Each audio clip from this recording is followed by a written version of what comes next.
After I got out at 3 in the morning of Madison Street Jail, my wrists were all torn up. I went with a taxi cab home, got home at 4 o'clock in the morning, called my best friend Carl Lineberger, immediately went over and immediately got Jess. Jess was sleeping with Kim's daughter, and actually Jess was sleeping with Kim, and Kim's daughter had been sleeping in her room, and Jess was so excited to see me. She was very glad that to see her mommy. We both went back to my house and cuddled with my 3 dogs. Approximately a week later, I got a letter in the mail stating that I had to show up, and there because of the arrest. And I went in, and that's when the charges were started.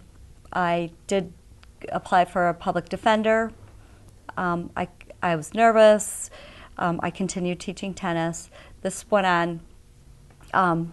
I would show up for appearances, and I pled not guilty in the beginning, and the charges were dismissed, signed by Judge and the prosecutor. I was happy. Things were going away, and all of a sudden it reappeared, and in Maricopa County, I guess there was no pretrial. Officer went to superior indictment. I was indicted, and with 16 jurors, and I had no chance to give my side of the story. And the same judge, Judge and reopened my case. And my public defender told me, kept trying to convince me to take the plea. She made it sound very, very simple to plead. They dropped it from a felony 3 intent to kill my daughter to a felony 5 with a diversion plea, which nobody to this day has ever heard of a felony 5 with a diversion plea. So child abuse with a diversion, which meant I had to go to a couple classes and poof off my record. Nobody would ever see it, according to my public defender. And she was brand new, fresh out of law school. I was one of her first cases. She didn't put too much time or effort. She never came out to my house. She met my daughter on several occasions, and all she really wanted me to do is take the plea. She did not want to take this to trial. She did by phone interview my neighbors, and she knew I was going to New York to teach tennis. That was considered part of my plea. It would be okay to go be in charge of 250 kids tennis in the Hamptons and Quag at sport time. So, which was a bit confusing if I was a child abuser felony 5 to be allowed to go to New York and teach tennis to 250 kids tennis. But the plea agreement would be nobody would ever see this plea. No, it would not be on the internet.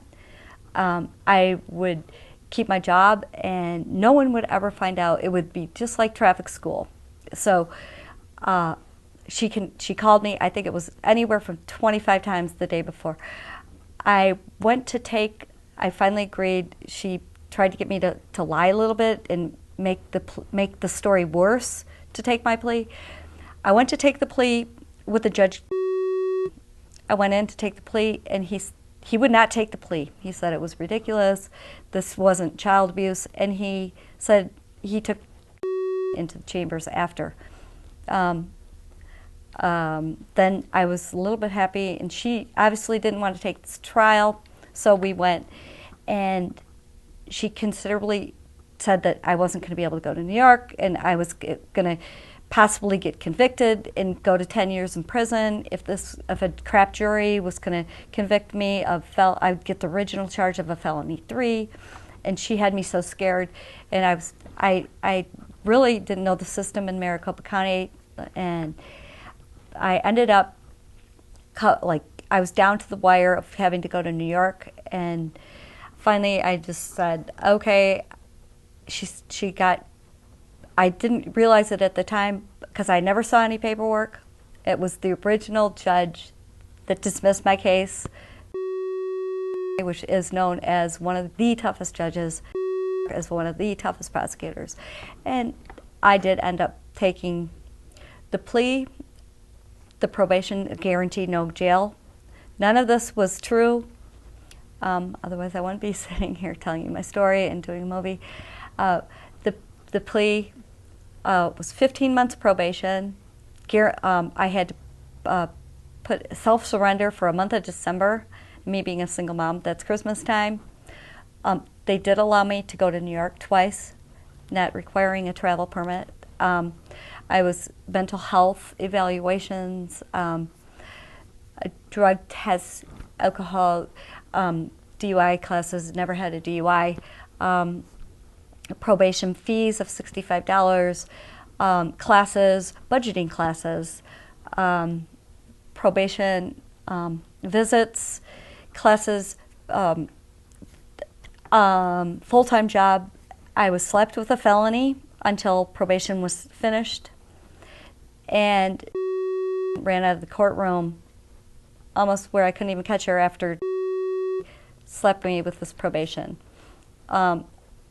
I went to the Hamptons, taught tennis, came back. I had 2 probation officers, not just 1, 2. I